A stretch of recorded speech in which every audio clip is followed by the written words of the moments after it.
Looks like Splinter Cell is going woke, and we really shouldn't be surprised with this coming from Ubisoft, but still, as a longtime Splinter Cell fan, this is still frustrating news for most of us. I think it's safe to say. Now, before I dive into the video, I do want to give a quick shout out to my sponsor, G Fuel, because right now with code MAC, you can get 30% off of G Fuel Energy. They have the cans. You can get the shaker cups with the tubs. They also have a caffeine-free energy or hydration formula, as well as their regular energy formulas. So 30% off from now until the 26th. So be sure to check out gfuel.com to stock up. All right, now back to the video. Let's dive right in. So I made this tweet. I said this ruined my day, which it did, but my day has picked up because I will be watching the Steelers game with my brother, so it'll be a good time. But let's just dive right in. So the Splinter Cell remake will update the game's story for a modern audience, and we all know that is coded every single time they say, we just need to update some things for a modern audience, like we saw with Rings of Power, like we see with everything else. It means make it woke. It means that they find the actual iteration of it to be problematic.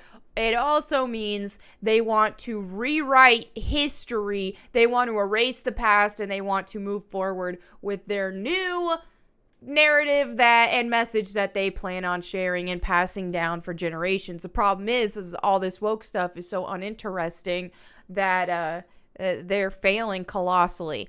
So the upcoming Splinter Cell remake will include a rewritten story in order to appeal to a new generation of players. As spotted by PSU, developer Ubisoft Toronto is currently looking to recruit a scriptwriter to update the original game's story for a modern-day audience. Ubisoft officially confirmed last December that it was working on a remake of Splinter Cell, which I was extremely excited about, and us fans have been begging for this. But I digress. The stealth action game, which was first released in 2002 as an Xbox exclusive, it said the game was being rebuilt with the Snowdrop engine, which also powers The Division and is being used to build Avatar: Frontiers of Pandora and Ubisoft's Star Wars game, to deliver new generation visuals and gameplay and the dynamic lighting and shadows the series is known for, end quote.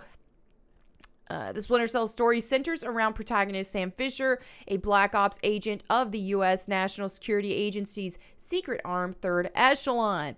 Fisher's undercover work sees him tasked with helping maintain world order as cyber terrorism and international tensions threaten to explode into a new world war. Using the first Splinter Cell game as our foundation, we are rewriting and updating the story for a modern-day audience, reads the scriptwriter job ad. We want to keep the spirit and themes of the original game while exploring our characters and the world to make them more authentic and believable. As a scriptwriter at Ubisoft Toronto, you will join the narrative team and help create a cohesive and compelling narrative experience for a new audience of Splinter Cell fans.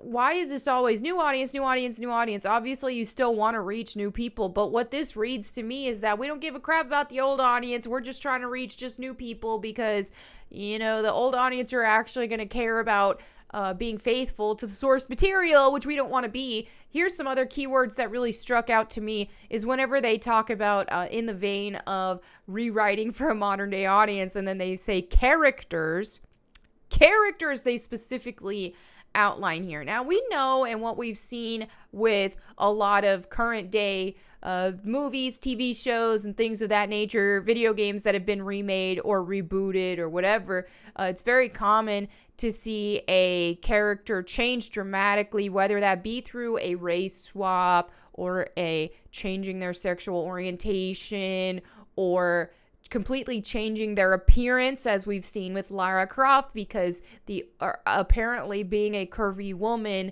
is illegal. So why this confuses me so much, and why they specifically mention characters And why that does confuse me is because any Splinter Cell player knows Splinter Cell has always had a diverse cast. I mean, we've had Lambert, we have Grimm's daughter, who's a woman, and for those who don't know, Lambert is black. He tells Sam Fisher what to do in his earpiece, and he's there to guide Sam Fisher to do his task. And Grimm's daughter also helps Sam along his adventures as well. So I don't understand with, like, when I think Splinter Cell, obviously the main character and the first character you think of is Sam Fisher. The other two most absolute notable characters that you just can't forget about when you think about Splinter Cell are Lambert and Grimm's daughter. So it's just like, what exactly are they trying to change here? What exactly needs changed with the characters? My only guess would be maybe they think Sam Fisher is too masculine, and that's too much toxic masculinity, because Sam Fisher is the epitome of a manly man, and that's one reason why he's one of my favorite characters of all time. I just love it. So I don't know if that's problematic. I don't know if they're planning on, let's just insert some sort of sexual orientation onto a character for no reason. I don't even know exactly what they plan on doing with that. Or maybe what we see commonly with female characters is it's just like, maybe they'll want to give Grimm more of a physical role where she's actually out there doing, physical fighting or groundwork as a Splinter Cell herself. You just never know what the crap they're gonna do. Now, in the past, it's been such a freaking long time since we've had a Splinter Cell game, and it's been even longer since we've had what feels like an actual Splinter Cell game, because while Blacklist was not a bad game, it's just not, it didn't feel like Splinter Cell because it didn't have Sam Fisher. It didn't have the actual Sam Fisher. We need Michael Ironside for Sam Fisher, but that's another topic. But regardless, in the past, when I've thought about continuing Splinter Cell, well, how do you continue it? Now, obviously, this is aside from remakes, or in this case, like reboot. And I was like, hey, why can't Sam Fisher pass the torch down to his daughter, Sarah Fisher? And this was my idea several years ago. I mean, not just my idea, but it was an idea that I liked several years ago.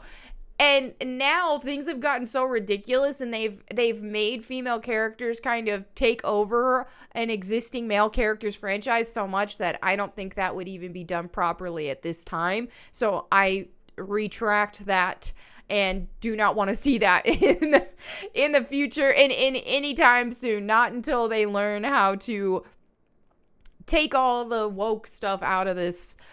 But yeah, anyway, obviously with this being a reboot, you would imagine, since this is supposed to be faithful to the first, to my understanding, trilogy of games, it's like they're wrapping up the trilogy in one singular game. And yeah, you need Sam Fisher for that, obviously. But another part you think is the more geopolitical situation. I made a tweet about this. I talked about that. And I was like, what can they change? They already have a diverse cast. What exactly do they see as problematic about the old games? And we see, probably because Sam isn't a woman, the protagonist is male, straight, and white. It's pretty obvious what their problem is.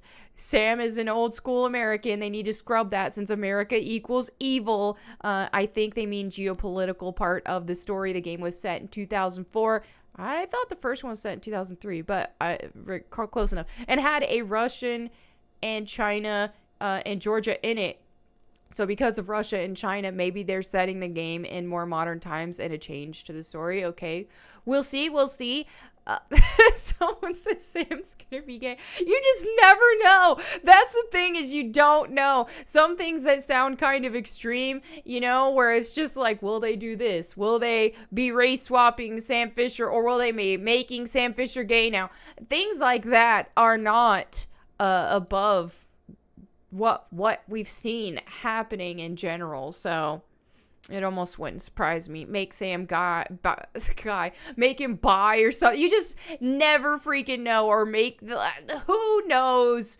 Who knows? All I know is this is just disappointing as a Splinter Cell fan to have wanted a new Splinter Cell game for so freaking long and to finally get an announcement that, hey, it's going to happen, and then months later have it ripped apart because, oh, they are rewriting this for a modern day audience. So this is where we're at. Why do I end every single video saying this is where we're at? I just realized that. But anyway, thank you all so much for hanging out with me today. Let me know what you think in the comments below. I will catch you next time. And in the meantime, go boom.